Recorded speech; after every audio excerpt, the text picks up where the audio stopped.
Hey, good afternoon, everyone. We're going to give it 1 second here while I make sure this LinkedIn goes live, and then I'm going to introduce our guests.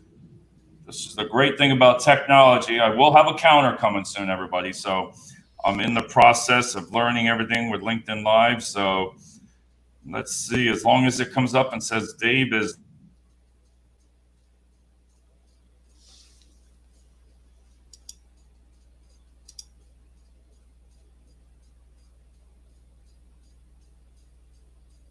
live. There we go. Looking at this great technology. Here she comes back up. I have Lauren B. Jones, and she's from Elk Grove, California, and the founder of Leap Consulting Solutions. How you doing, Lauren? I'm doing well. Thank you. How are you, Dave? Good. I've been watching you for a while on your videos, and I've always told people, can you explain what you do, Lauren? Yes, I am a consulting firm to the staffing industry and to the software that supports the staffing industry. Pretty simple. It's pretty simple, right? And your background, could you tell me a little bit about that, like we talked about?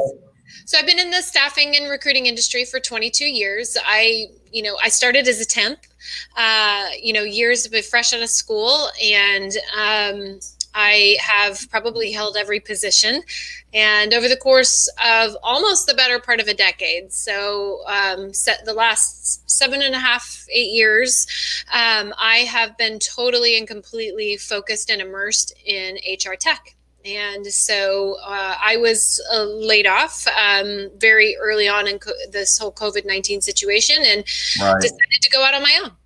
And go out on your own, take the leap of faith. Take the leap. And consulting. And the reason I wanted to, what we were talking about before is, what I found interesting is we have the same thing in common. I know, like with AI and bots and all this future technology coming in with staffing, is I like how you describe, so in your words, a candidate experience. Mm-hmm. Yes. That's what I want to really have people, some of my colleagues and everything, explain how you say it. Put it that way. Yeah, I mean, so my focus or my desire is to ensure that the staffing industry stays committed to mindful and thoughtful use and implementation of technology. And so I want to continue to support that desire. And that's what my consulting firm is focused on. It is really just making mindful, thoughtful decisions about technology and helping agencies do that, and then helping the technologies support the industry in a better way. So how do you feel that works when we talked about bots, and how do you say that would engage people, like on a personal level? So I'm a big fan of Maya. I'm a big fan of the bots. There are a number of really good ones out there. But what I think we need to be careful about is where we apply them. So, as a first impression, you won't necessarily see me putting a bot in as a first impression. I want technologies that are going to connect human to human faster. And so any time where we can, like a Workin or a Work Llama, where you can have a native app and there's a chat functionality there to connect with somebody immediately, or a Flash Recruit where there's a chat function on the actual job posting. Those are the types of technologies where you create this immediacy and this sort of instant gratification that everybody's looking for. I think what we need to be mindful of is what I call experiential choices. And that's ensuring that regardless of the generation that you're trying to attract with how you recruit, that there is something for everyone. And so that's what I'm focused on. And again, just that thoughtfulness and mindfulness of where you're applying automation and where you're applying, bots to ensure that we maintain an exceptional candidate experience. Because when you said that about the bots, like for example, sometimes I don't like it personally. If all of a sudden I go to a website or it comes right up, I'm like, oh, I want to talk to somebody. I want to talk to somebody. Yes. Yeah. And that's hard. Yes. So back in 2011, I'm going way back there. I was one of the first regional managers to put a live recruiter on my website. And what that did is it offered a way to support a candidate when they needed support. And so that's what I want to continue to encourage our recruiting agencies and staffing agencies to continue to do. So you actually had somebody when they messaged it showed the person, or like I've never heard of that. You could go to the website that I had back then, and you could talk to a live recruiter. And that was back in 2011, and we've come so far that I want to maintain again that connectivity on the first impression side. So then, I know I have a script here, but I want to ask you something. So then, what do you feel, since with consulting, and what I like about you is you have the staffing experience. Right. When I've watched your videos, you know what you're talking about. You've done it. I think the only one I got 4 pages from LinkedIn. You have good Lord. It's so extensive that your experience. So I like that because you can talk the walk, if you want to say walk the talk, whatever you want to say there. But how do you feel with social media and everything all together works? Well, social media is a part of the puzzle from a sourcing perspective, right? You can't, you're not, but you also have to look at how many candidates are you really finding on Snapchat? How many candidates are you really finding on TikTok? You're not. Right. You need to know where the candidates are in order to engage them, and social media is a part of knowing where they are and a part of engaging with them, and again meeting people where they are at. And yes, I just ended my sentence with a preposition, but I'm just saying meet people where they are, and give them the choices to engage. Because when you were saying, see, I go off script again. When you were saying about, I told you I did high volume recruiting. Okay. Sure. And to me, I thought the bots and stuff wouldn't really work because I found that confusing for me. But when you said you utilize it in all different areas, you can still make it, thank you, buddy. You can still make it engaging for a high volume. Yes. There is. From a candidate perspective, from a candidate experience perspective, there is a way to do high volume and still give a candidate a good experience. And that does require care. It requires personnel, and it requires ensuring that you have a good process. So, I don't think that there's any sort of impediment. The only thing technology can do with high volume staffing in particular is make you better and faster and stronger. I mean, think about a Workin, or think about a Work Llama, or anything in the gig economy, Shift Gig, Stella, Winolo, Blue Crew Jobs. You've got all of these technologies that are self-service, Uber for Jobs. And so from a high volume perspective, we're now giving them additional choices to take that job or I've never heard of them themselves. I have never heard of them. And like you said, a lot of the softwares, because in Pennsylvania, I know you're in California there, I've never heard of those platforms. And every time I turn around myself, as somebody says, have you used this? Like when you said Snapchat. All right. So I looked at that. And on a cost-wise, it was like $3,000 a month to advertise. Mm-hmm. And then I looked at it, and I was like, how do we even advertise on that? Because I try to think outside the box on that. And even TikTok, everybody's making funny music videos, and which is great. But how do you utilize that for staffing? So that's why I've stuck with like the LinkedIn right now, and Facebook and Instagram, for us. Sure. Well, I had a successful call center but it's about knowing the audience that you're trying to entice. And, I had a successful campaign for a call center in a college town on Snapchat. And, it was click here for, to get a job interview. We were kind of giving away coupons for free job interviews. So, there's a way to get creative, but you've got to know your audience first. I think gone are the days where you post and pray. Right. And, there's got to be a strategy, some thoughtfulness as to the audience, again, that you're trying to engage. And then you execute and ensure that, you, again, put candidate experience first. And that's why I like when you say that, because, like, for example, I've never staffed for fast food chains, and I had a call with Arby's and for Taco Bell, and I've never done that. So when we were talking, they didn't want to utilize the staffing agency because they couldn't afford that. And it makes sense because, it's expensive. So what we're trying to do is social media wise, and how do I draw those candidates for that scale set to funnel them into, Arby's and everything like that. So that's something new for me to learn, because I don't want to I assume, hey, it's a younger job, it's a college job, and I don't know the audience for that yet. And I'm trying to experiment on how to find that. Mm-hmm. Where do you go for jobs that are right out of high school? I don't know yet. And I'm just an honest person when it comes to that. Facebook's great, but I don't know if 16-year-olds are looking at your social media like that at that young, say, hey, there's a job at Arby's, I'm going to go, Yeah. And I want to make it easier for them, because that's what I found is a lot of people get confused. Now, when you come into a company, we were talking about, let me get here, see, look, I start talking and then I turn my page the wrong way.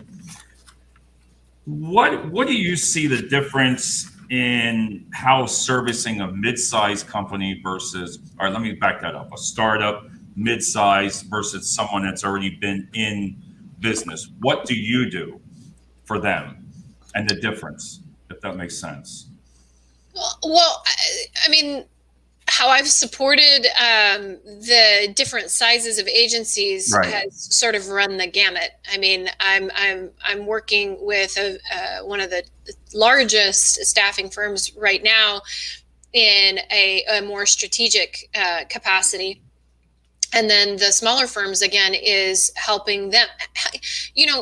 Again, the small to mid-sized firms aren't going to have an R&D department, aren't going to have pools of money dedicated to, innovation. So how do you help those small to mid-sized firms continue to innovate, stay competitive in their own respective markets with the resources that they have? And that's exactly what my firm is designed to do, is to help the small to mid-sized firms stay current. But I'm also helping the larger agencies really keep mindfulness as a priority. Do you find that the smaller businesses, because even like myself, when someone likes, a lot of the different softwares, do you see them confused? Like if you were to come to me and say, like, how do you show someone that? Do you go and see them? Or well, no, we can't right now, but how do you explain that to them? Like, it's just a startup, I'm brand new, and without confusing me and trying to say that, how do you do that? Well, it's really starting with, what do you want to accomplish? What business problem do you want to solve? And then we essentially go from there. Are you trying to manage your candidate base better? Are you trying to set up just some basic fundamental automation? Because even if you have text us, there's some workflow automation that you can, so we can work within the resources, the technology that you already have, but it all starts with, what do you need? What are we solving for? And then we insert technology where it makes sense. Yeah, because like if I get somebody, when I do a sales with all the social media, if I get them in front of my computer, laptop, and then when they see it, I see it in their eyes. They're like, wow, how is it confusing? And like you said, if it's an easy process that will really it saves me time when I need to utilize it. Because like when you say the bots, when you're sleeping and you have that bot that can at least somebody that works a night shift, or the way I look at it, and they can message it, at least you can reach out to that person the next day. Oh yeah, I mean, even from a video resume perspective, I mean, if you look at, I just looked at, I have to refer back to this now. I was just looked at Interview Stream for the first time in a while, and they've got interviews on demand. They've got an interview schedule, an interview builder, an interview connect, which is a live video function. I mean, they run a complete and total full offering as it pertains to, you know, the video resumes and the different ways that you can leverage those. So there's, I'm never going to walk into an organization and offer solutions before I listen to what the problems are. Wow, I'm going to clone you. I need to say that. This is what I love, talking to different people, because I got to make sure I go back and look at that. I want to, and that brings up, I want to talk to you, and I always bring it up about the power of video. And the reason I reached out to you, because I liked your message. Your message was, everybody does it a different way, whether somebody's arguing, yelling, or because I think my veins on my neck, I want to scream sometimes and yell, you know, but you were so mellow, and I was like, wow, but the way you explained it. So how did you experience in the beginning when you started out? And I like the story that you told me about how it started with videos. Oh, so it all started when I was laid off, and my first response was, okay, how do I help other people? Which that comes from a commitment I've made to leading with a servant mentality. And so I thought, I'm going through this, I'm struggling with this. How can I help others who are going through this? So in the beginning of March, I threw it out on LinkedIn. I'm part of a women's group, and we were sort of talking to one another. How could we help? And, you know, the way I could help was give free resume advice and free job seeker advice. I mean, I'm good at it. So, you know, I could help others by giving it. So I threw it out there on LinkedIn. It was shared more than 20,000 times. And so what I didn't expect that at all. I thought maybe a couple people would reach out and, you know, I could help them with their resume, you know, polish it up, help them put a little strategy around their job search, and help give them some of the latest and greatest tips. And what it turned into was I did the videos out of necessity, because I could not respond. I physically could not respond to everybody. And I mean, it took me a month and a half to get through my LinkedIn inbox. And so I started making the videos so I could just at least answer the questions that were coming at me. And then the videos started turning into something where people are continuing to ask me questions. And now it's morphed into, I'm on the second week of my technology series, where I'm answering questions that people are asking about.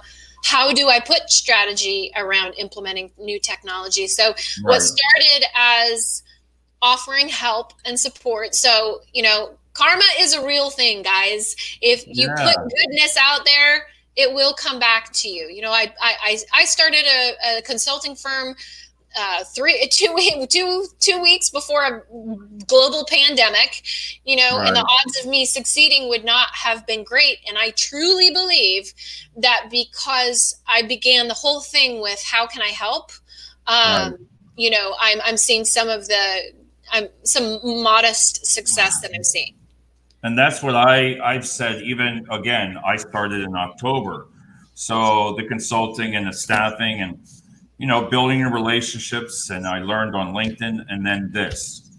And so what I went into is that helping mode, to where I don't have, and I'm not afraid to say it, and everybody knows it. Listen, if I don't have the jobs, I like some of the candidates have known me for so long. I'm like, hey, go down to Nestle Waters, go over here. And everybody's like saying, what are you doing? But I'm just helping them. But I've built relationships with a couple companies that, and I know later on that'll come back to help me, because I've helped people. Yes. And meeting you and meeting all the colleagues that I now have, it really does, I think, at this time, to help. because I share content now. I have some colleagues saying, why are you telling them all your secrets? I'm like, what secrets? Because it takes a lot of time. Yeah. I was given a lot of flack early on for sharing, when I was with larger organizations. I was given a lot of flack in sharing my tech stack and saying, this is what we use. Look, you can say you use it all day long, but how you use it is your secret sauce. You don't have to give that away. Right. So, I think there's a certain amount of sharing that's just helpful. Yeah, you just said it now. Secret sauce. You know what? This is why I told you I love talking to you, because secret sauce. I can give it away. I'm going to tell my friends that now. I can give it out there. I'm just not going to give you the secret sauce. Kind of like, you. I mean, the secret sauce is you. How you leverage. Not everybody leverages Text Us the same way. Not everybody leverages Employee Stream the same way. Everybody's utilizing it and inserting it in a different way. So that's not the part you give out. Saying that you work with Employee Stream isn't giving away your staffing secrets. Right, because everybody doesn't have, and it takes so long to learn it. I'm like, every time I turn around and I do something, I try to utilize it in a different way to get creative. Sure. And before you know it, you're like, how did I just do that? I was like, now I'm utilizing like video resumes. I love video resumes. Mm-hmm. And I really want people, and I'm going to give you a quick example.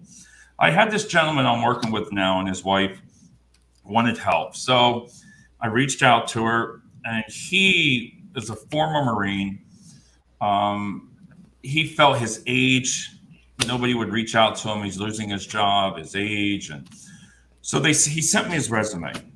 And I'm looking at this, Lauren, and I'm like, wow, it was so much stuff. But then I seen at the bottom 2 Purple Hearts, accommodation medals. And I was like, wait a minute here.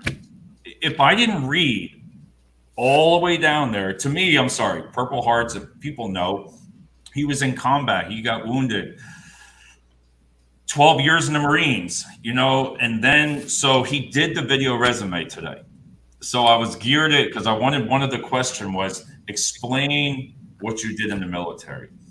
And I think when I start sending this out, when they hear that message, mm-hmm. because looking at a resume yourself, and you've interviewed so many people, that when somebody sees that, that's very powerful to me, because his career and his dedication, he felt sometimes he was getting overlooked. So I'm kind of hoping. There's a really good, I'm forgetting his name. He's on LinkedIn. I met him on LinkedIn when I did a vlog on ageism. And ageism as it pertains to women, because women in particular in their 40s and 50s receive a 47% less callback rate. So women who are in their 40s and 50s really struggle from an ageism perspective. And more than half of the workers over the age of 50 who lose long-time jobs, and that's why I think COVID is so impactful. You're seeing early retirement. But 9 out of 10 of those individuals will never recover to their previous earning power.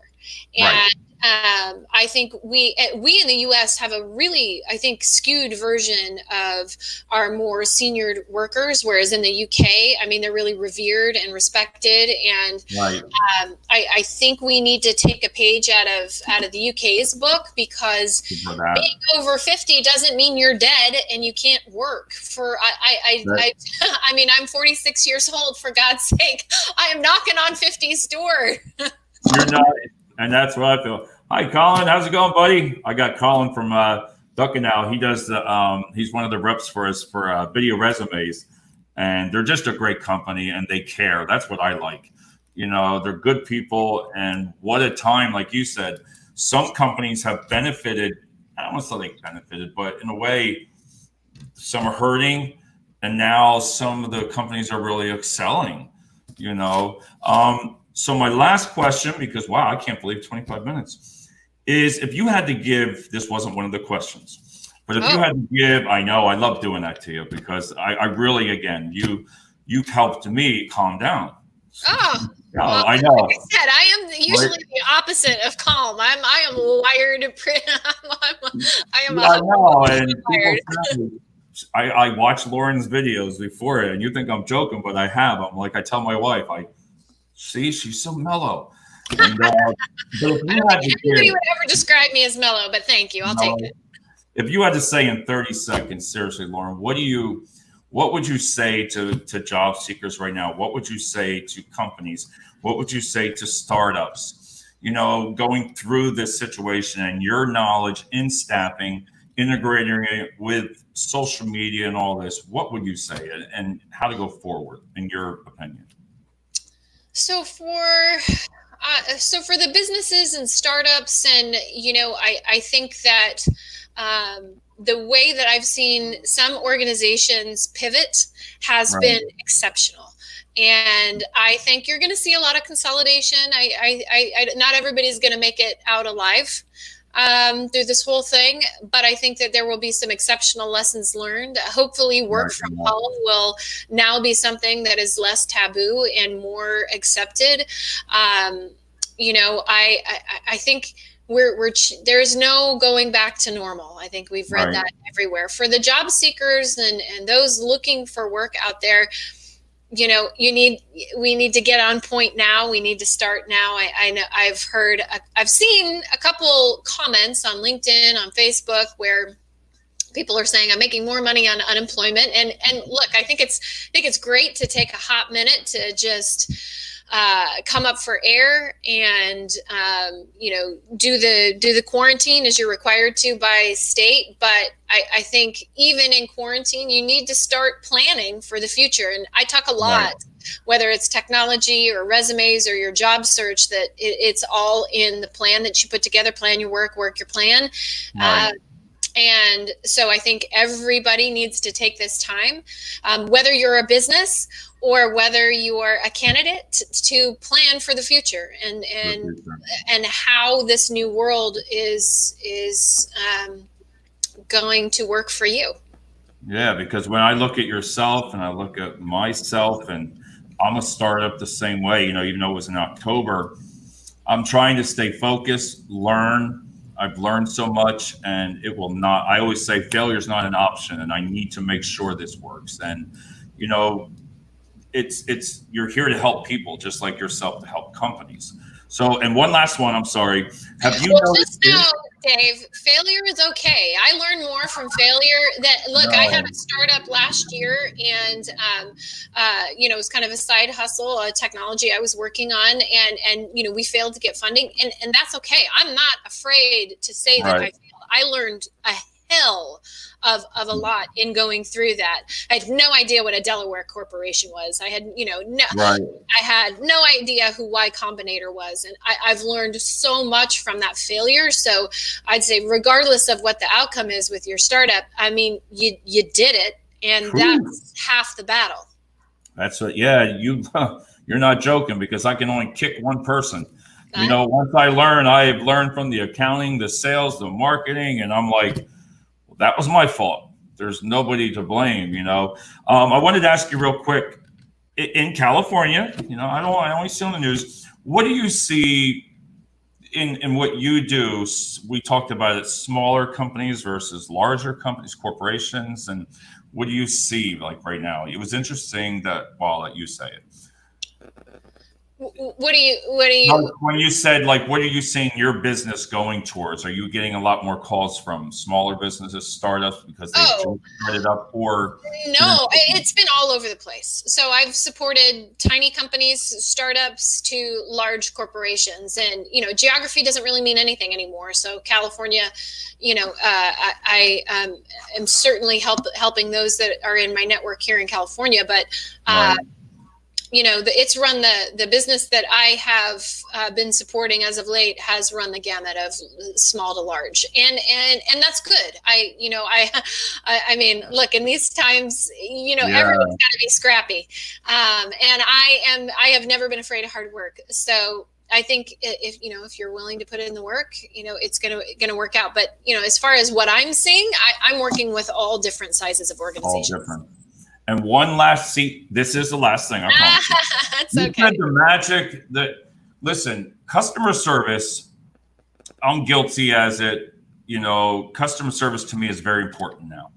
Not like it wasn't, but I really believe, again, like you said, that engagement with the person, and I want them to trust me. I return my phone calls. But you said exactly what I liked is, how do you get your business? And I know you're going to say this word. Referrals. Referrals. See, Referrals. Referrals. And that is what we tried to utilize in a high volume. And it can work sometimes, but then everybody I've been talking to, referrals. Yeah, that's the only way. That's the only reason I'm still alive. Is referrals, and part of that has been leveraging. And I talked about this today in my video for Women Crush Wednesday. Women are inherently really good at building their network. We're not necessarily really good at leveraging it. And so I made a commitment early on when I started this thing that not only was I just going to not care what people thought, hence the videos. Like I'm too old to care. This is not the same Lauren. No, I'm joking. I'm too old to care, but that I want to focus on supporting all of my customers, but leveraging my network and understanding how each person can help support what I'm doing, and understanding your network. I think, especially as a woman, is really, really important, because we forget how powerful our large networks are. I mean, women in particular are we're social creatures. We're the tend and befriend. There's the fight or flight, and then there's the tend and befriend for women. And so we're really good nurturers, and we just don't necessarily leverage one another to help one another from a career perspective. So I want to continue to be better at that. I've committed to being a part of more women's groups. And, I sit on the board for the National Charity League of Mothers and Daughters. I'm committed to ensuring that the next generation of young females feels empowered to inspire change. And do you feel that with you doing the videos, I know I said that was the last one, I'm sorry, but when you do your videos, do you feel for your business with consulting right now, it's because people are watching you now and they trust you by talking to you, or is it by friends and colleagues? You know what I mean? Like, for a business that you started, has LinkedIn helped you engage more in getting more work, or? Look, I'm a huge LinkedIn fan. I did their second episode of Strictly Staffing, the little show that they've got that's online. I'm a huge LinkedIn fan, and LinkedIn has. I had an enterprise partnership with them from a support perspective. I mean, they're pretty incredible, and so yes, LinkedIn. To answer the question, LinkedIn has been really, really beneficial. But you can't lean too much on one tool. Right. All right.